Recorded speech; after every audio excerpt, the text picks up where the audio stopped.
Hello दोस्तों, क्या हाल है। तारीख आज 30 नवंबर 2025 महीने का आखिरी दिन रविवार हो गया। हिंदी तिथि 10वीं। आइए बात करते हैं आज के मुख्य समाचार एवं देश भर की तमाम बड़ी खबरों पे नजर डालते हैं। देखिए, एक तो आज के दिन को दुनिया भर में कंप्यूटर सिक्योरिटी डे के रूप में माना जाता है, यानी अंतर्राष्ट्रीय कंप्यूटर सुरक्षा दिवस। वहीं आज हमारे देश में संविधान निर्माता की महत्वपूर्ण भूमिका निभाने वाले सर BN रावत की पुण्यतिथि भी। श्रद्धांजलि, कोटि कोटि नमन। आगे चलिए पूर्ण खबरों में।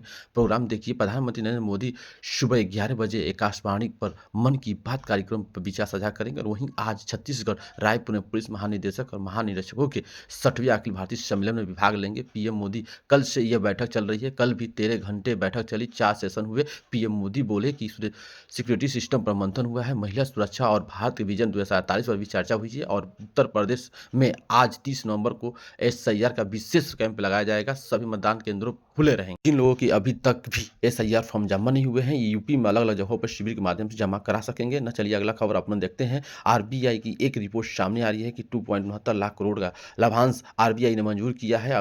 राजकोषीय घाटा अक्टूबर तक बढ़कर 8.25 लाख करोड़ रह गया। और वहीं भारत में घरेलू निवेश मजबूत हुआ है। दूसरी तिमाही के बेहतर प्रदर्शन से बाजार में पकड़ी रफ्तार। और कल मैंने अपने अपने अभी तक चैनल की रिपोर्ट के आंकड़े भी बताए थे कि 8.2 की दर से ये बीती तिमाही भारत की GDP ग्रोथ बढ़ रही है। तो वित्त मंत्री निर्मला भी ये बोली कि भारतीय अर्थव्यवस्था की तेज रफ्तार को दर्शाती है। पीएम मोदी भी ने भी कहा कि ग्रोथ रेट देश के विकासशील नीतियों की सफलता चली। अगला खबर देखिए। महाराष्ट्र, मध्य प्रदेश और गुजरात की इन राज्यों में परियोजनाओं के लिए 80 करोड़ से भी ज्यादा का ऋण देगी ADB, यानी एशिया डेवलपमेंट बैंक की तरफ से यह लोन आवंटित किया जाएगा। भारत इन राज्यों में और इनको लेकर भारत सरकार और ADB के बीच समझौता विज्ञापनों पर हस्ताक्षर हुए हैं। चलिए अगला अपडेट देखिए। भारत और स्विट्जरलैंड के बीच फार्मा सेक्टर में निवेश बढ़ाने को लेकर भी चर्चा हुई है। वहीं हवाई यात्रा पर एक रिपोर्ट सामने आ रही है। बीते महीने अक्टूबर हवाई यात्रा की मांग 6.6% बढ़ी है। चलिए दोस्तों अगला अपडेट देखिए। एक महत्वपूर्ण इम्पैक्ट खबर की आज अंतिम तारीख 30 नवंबर तक निपटा लीजिए 4 जरूरी काम, वरना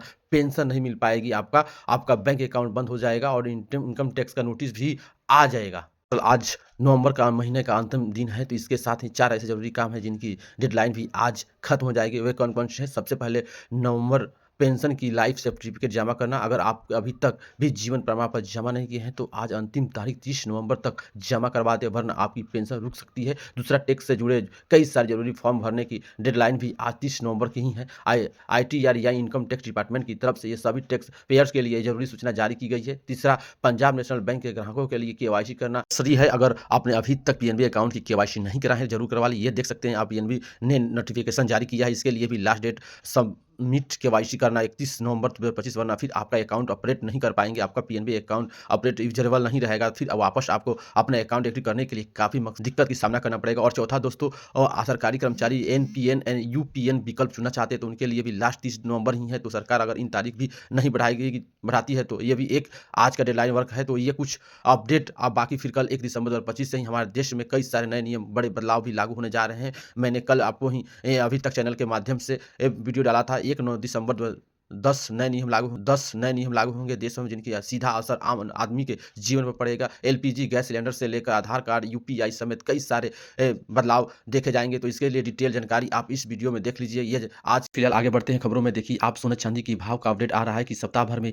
चांदी का भाव 13,230 बढ़ा और भी चांदी का रेट 1,64,000 प्रति किलो चल रहा है। जबकि इस सप्ताह सोना 34,145 रुपया महंगा हुआ है। अभी गोल्ड का प्राइस 1,26,500 लगभग चल रहा है। तो इस सप्ताह में भी सोना चांदी दोनों की भाव में अच्छी खासी बढ़ोतरी देखने को मिल रही है। चलिए नक्सलवाद पर भी बड़ी खबर आ रही है। महाराष्ट्र में 11 नक्सलियों ने आत्मसमर्पण किया है। 25 लाख का एक इनामी नक्सली इसमें शामिल है। इनके साथ AK-47 मोबाइल समेत कई हथियार भी बरामद हुए हैं। और वहीं दिल्ली पोल्यूशन पर खबर आ रही है कि आयु गुणवत्ता में मामूली सुधार हुआ है, लेकिन अभी गंभीर श्रेणी में बरकरार है। राजधानी में पोल्यूशन GRPF के प्रतिबंध अभी भी लागू हुए हैं। वहीं दोस्तों, दिल्ली ब्लास्ट की घटना के बाद सरकार ने चेतावनी जारी किया कि जो विदेशी डिग्री वाले डॉक्टर, उन पर भी दिल्ली पुलिस कड़ी नजर रखेगी। सभी अस्पतालों में को 48 घंटे तक अल्टीमेटम दिया जाएगा। पुलिस ने सभी प्राइमरी हॉस्पिटलों को नोटिस जारी किया। कहा है कि पाकिस्तान, बांग्लादेश, UAE और चीन, इन देशों से जिन्हें भी MBBS की डिग्री लेके रखी है, वो सभी डॉक्टरों को डिटेल मांगी है। सभी प्राइवेट हॉस्पिटलों से भी जारी नोटिस किया है। कुछ संवेदनशील जानकारी भी मांगी है दिल्ली ब्लास्ट मामले की जांच के दौरान। चलिए अगला खबर देखिए। बंगाल के राज्यपाल ने बड़ा फैसला लिया। राजभवन का नाम बदलकर अब लोक भवन दिया गया है। पश्चिम बंगाल राज्यपाल BN आनंद बोस ने यह फैसला लिया है। ये चौंकाने वाली रिपोर्ट सामने आ रही है। भारत में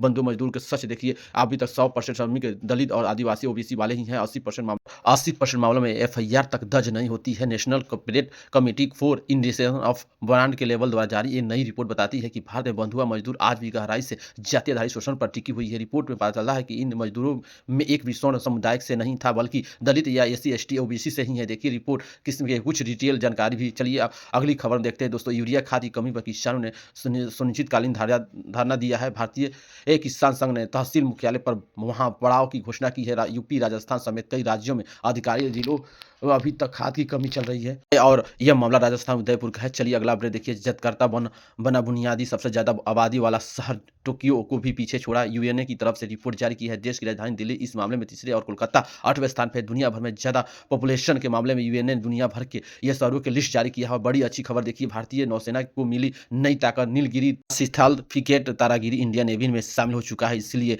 डिलीवरी भी हुई है और भारतीय नौसेना के बड़े ये एक महत्वपूर्ण उपलब्धि हासिल हुई है। इससे हमारी इंडियन नेवी की ताकत और भी ज्यादा बढ़ेगी। और वहीं खबर देखिए, भीम यूपीआई सर्किल का फुल एप्लीकेशन फीचर लॉन्च हो चुका है और इनके बुजुर्ग और बच्चों के लिए भी डिजिटल पेमेंट करना अब और आसान हो गया है। जो ये यूपीआई सर्किल का फीचर है, इसके माध्यम से आप अपने यूपीआई पेमेंट ऐप अपने परिजनों को भी पेमेंट करने की इजाजत दे पाएंगे। जैसे मान लीजिए आपका भाई बहन माता बहन यूपीआई यूज नहीं करती है, तो आप यूपीआई एप्स के जरिए वे यूपीआई सर्कल के माध्यम से ऐड हो सकेंगे और आपके यूपीआई सुविधा का यूज कर पाएंगे। देख सकते हैं आप ये फीचर कैसे काम करती है। इससे फीचर को फुल रोल आउट कर दिया गया है। यूपीसीआई ने इस फीचर को एक्टिवेशन करने की ये स्पष्ट भी आप स्क्रीन पर देख सकते हैं। आप अपने फैमिली मेंबर के मतलब नए परिवार के सदस्यों को भी यूपीआई सर्कल में ऐड कर पाएंगे ना। चलिए अगला अपडेट देखिए। अपार आईडी वाले स्टूडेंट को मिलेगा एयर इंडिया भारी डिस्काउंट। अगले लगेज में भी ज्यादा सामान ले जाने की सुविधा होगी। यह योजना छात्रों के लिए हवाई यात्रा को आसान और किफायती बनाने के लिए बड़ा कदम है।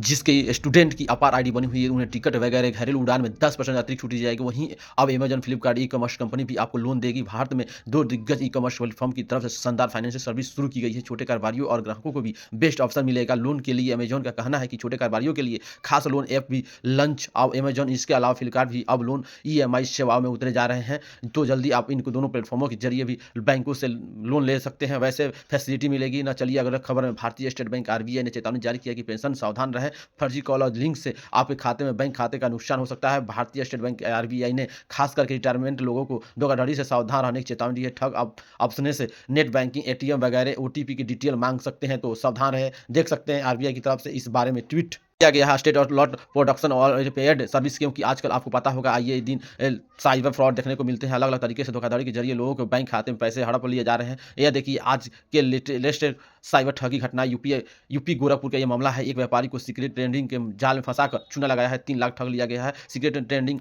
इंफ्रास्ट्रक्चर के नाम पर यह ठगी किया गया है। इसके अलावा हरियाणा में यह डिजिटल अरेस्ट का मामला देखने को मिला है। गुरुग्राम की एक 70 वर्षीय महिला से 78 लाख की ठगी की गई है। एयरटेल अफसर मुंबई पुलिस का झांसा दिया और इस तरह से आजकल आपको पता होगा ढेर सारे फ्रॉड के जो मामले देखने को मिल रही है। प्रयागराज में एक बुजुर्ग व्यवसायी को डिजिटल अरेस्ट भी किया गया, 50 लाख का ठगी है। इससे सावधान में रहे, बचे रहें। और वहीं दोस्तों बैंक हॉलीडे पर खबर आ रही है कि अगले महीना दिसंबर में 18 दिन बैंक बंद रहेंगे। 4 तो रविवार आएंगे, तो शनिवार, सेकेंड और फोर्थ सैटरडे को छुट्टी रहती है। इसके अलावा अलग अलग जगहों पर 12 दिन बैंक में कामकाज नहीं होगा। यह छुट्टी कब कब रहेगी इसके लिस्ट आप देख सकते हैं टेबल पे। अगर आप अपना बैंक में कामकाज पड़ा रहता है तो वीडियो को पॉज करके स्क्रीनशॉट ले लीजिए इसका। चलिए अगला खबर में देखते हैं। BSS का कहना है कि फोर्स ऑपरेशन सिंदूर 2.0 के लिए तैयार है। हमने 118 पाकिस्तानी पोस्ट तबाह की है। इससे बॉर्डर से बेहतर लॉन्चिंग पैड शिफ्ट किया गया। जम्मू कश्मीर में BSF कैंप में एनुअल प्रेस कॉन्फ्रेंस आयोजित हुई है। इसमें ऑपरेशन सिंदूर को लेकर इंडियन आर्मी के जवानों ने जवाब अफसरों ने पाकिस्तान को एक बार फिर से एक हिदायत दिया और कहा कि ऑपरेशन सिंदूर 2.0 के लिए हम तैयार हैं। और देखिए भारत के लेफ्टिनेंट जनरल भी बोले कि पाकिस्तान ने मात्र 90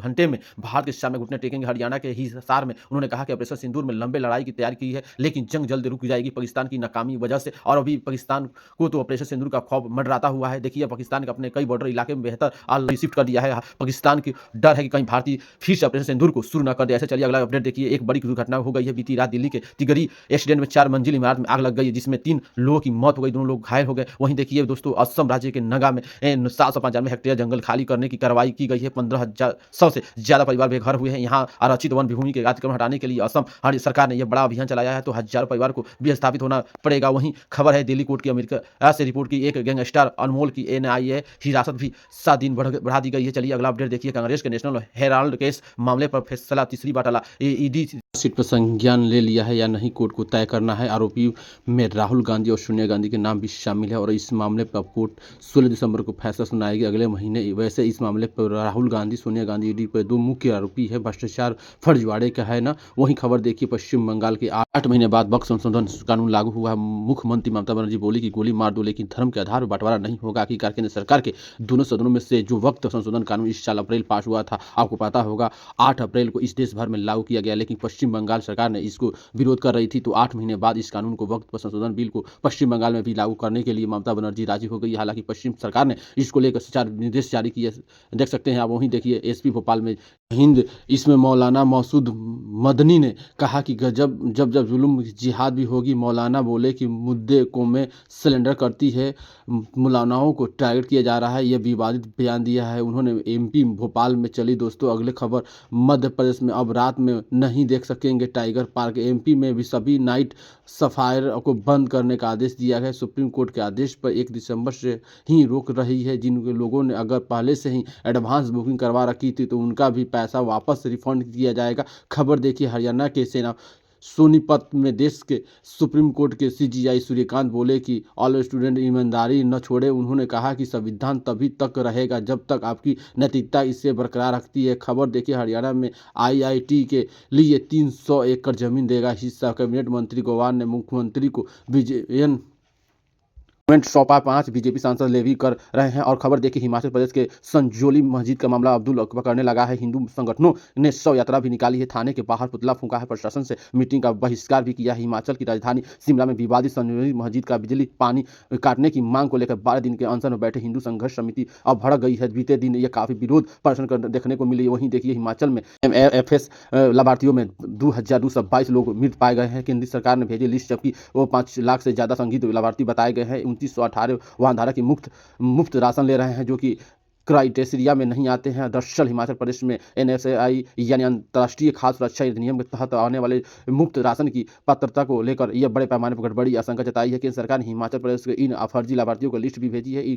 कई लोग ऐसे हैं जिनकी मौत भी हो गई है, बावजूद इसके डेथ सर्टिफिकेट जारी होने के बाद भी वो राशन कार्ड के नाम लिस्ट में शामिल है। ये राशन कार्ड का लाभ ले रहे हैं। देखिए जरा कितना फर्जीवाड़ा कर रहे हैं लोग बाग राशन में। चलिए अब खबर देखिए उत्तराखंड राज्य भूकंप से ज्यादा खतरे वाले जोन में शामिल। वैसे देश भर में 61 हिस्से खतरे की श्रेणी में है। मैंने आपको कल भी रिपोर्ट में बताया था हिमालय जन पहली बार जोन विकसित है शामिल हुआ है। भारत भूकंप को लेकर वैज्ञानिकों ने भू मूल्यांकन किया है। यह नया भूकंप मैप भी जारी किया है जिसमें उत्तराखंड का तो पूरा क्षेत्र शामिल है। वहीं देखिए खबर दोस्तों उत्तर प्रदेश में SI ड्यूटी के दौरान एक और लेखपाल की भी तबीयत बिगड़ गई है। सीने में उठा तेज दर्द और चलिए गई जान। देश के 12 राज्यों के केंद्र शासित प्रदेशों में SIR की प्रक्रिया भी तेजी से। चुनाव आयोग ने डाटा जारी किया है। 79% फॉर्म डिजिटल हो चुके हैं। वहीं चुनाव आयोग ये पश्चिम बंगाल के मुख्यमंत्री ममता बनर्जी को भी दूसरा लेटर लिखा है। GDP पुलिस कमिश्नर के पत्र लिखे है। BLO को खतरा चिंता की बात है। उन्होंने धमकियों से बचाया क्योंकि पश्चिम बंगाल में SIR प्रक्रिया काफी ज्यादा विरोध देखने को मिल रहा है। यही वजह है कि चुनाव आयोग ने वहां के प्रशासन अधिकारियों को पत्र लिखा है। BLO की सुरक्षा पक्का करने का निर्देश दिया है। वहीं खबर केंद्रीय मंत्री सुकांत ने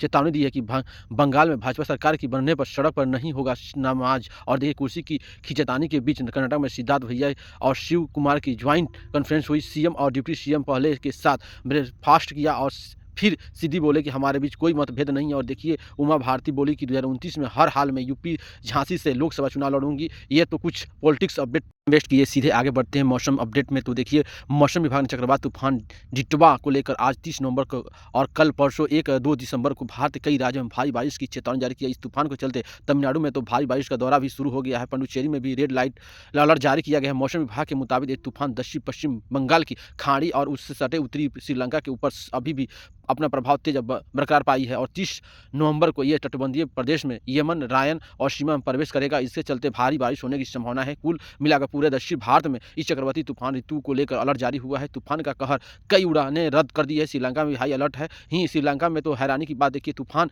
की वजह से मरने वाले की आंकड़ा 123 तक पहुंच चुका है और लाखों लोगों की प्रभावित हैं। तूफान की वजह से लिटरली 100 से ज्यादा लोगों की मर चुके हैं। सैकड़ों की मौतों के बाद ये तूफान 90 किमी प्रति घंटा की रफ्तार से भारत की तरफ से आगे बढ़ रहा है। और भारत के भी 3 राज्यों में रेड अलर्ट जारी जारी हुआ है तमिलनाडु, आंध्र प्रदेश और पुडुचेरी में। इस तूफान की वजह से कुछ मीडिया रिपोर्ट तो आ रही है, तो अब तक 153 की जान जा चुकी है इस तूफान की वजह से, और यही वजह है कि श्रीलंका में तो यानी इमरजेंसी घोषित हो चुकी है। दैत्य बना चक्रवाती तूफान दीप्त हुआ है। यह भारत के मानचित्र में आप देख सकते हैं, श्रीलंका के ये तूफान आगे बढ़ रहा है, जो कल 29 नवंबर को श्रीलंका से बाहर निकला और अब तमिलनाडु के तटीय इलाकों की तरफ आगे बढ़ रहा है। 1 दिसंबर तक ये आंध्र प्रदेश के तट टकराएगा और श्रीलंका में भारी बारिश बाढ़ के हालातों के बीच भारत की तरफ से भी मदद पहुंचाई गई है। 80 एनडीआरएफ के कमांडो पहुंचे वहां के लोगों को बचाने के लिए। भारत ने ऑपरेशन सागर बंदूक लगाए श्रीलंका की मदद की है। 12 टन अतिरिक्त राहत सामग्री पहुंचाया गया। श्रीलंका में तूफान के कहर से चलते देखिए 3 दिन एयरपोर्ट पर फंसे हुए 300 भारतीय नागरिकों भी, जिसके खान पान मिल पा रहा, हालत काफी गंभीर चल रही है। और इधर चक्रवात दवा के कारण तमिलनाडु में भारी बारिश हुई है। 28 आपात प्रतिक्रिया दल की तैयारी है। भारत में भी दक्षिण भारत के कई राज्यों में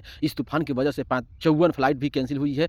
पुडुचेरी यूनिवर्सिटी ने परीक्षा की रोलिंग की, अब तक सैकड़ों लोगों की मौत हो चुकी है। श्रीलंका में यह तूफान से जुड़ी कुछ तस्वीरें आप देख सकते हैं। इतनी तबाही की बारिश, बाढ़ के हालात देखने को मिल रही है इस तूफान की वजह से। और भारत के कुछ अलग अलग राज्यों के मौसम की स्थिति आप देख सकते हैं। देश की राजधानी दिल्ली में नवंबर 5 साल बाद सबसे ठंडा महीना रहा। दिल्ली में राजस्थान बारिश और कोहरा का माहौल बना हुआ है। हिमाचल प्रदेश में रात का टेम्परेचर 5 डिग्री तक पहुंचा। उत्तराखंड में भी बर्फ पिघल कर लोगों को बाग पानी पिया रहा है। और साइक्लोन वहां की कल आंध्र प्रदेश तमिलनाडु तट पर टकराया जाएगा। वैसे तो राजस्थान में बारिश का दौर थम चुका है और अब तो शीतल कहर की चेतावनी, हवा प्रभाव होने से अब सर्दी तेज होगी। 5 जिलों में आज और कल भी घना कोहरा छाया रहेगा। इधर मध्य प्रदेश के भी 12 शहरों में तापमान 10 डिग्री से नीचे चला गया है। भोपाल, इंदौर, उज्जैन कोहरा छाया हुआ है। एक्सपोर्ट की सलाह दी गई है कि धूप के समय सुबह गाड़ी न चलाए।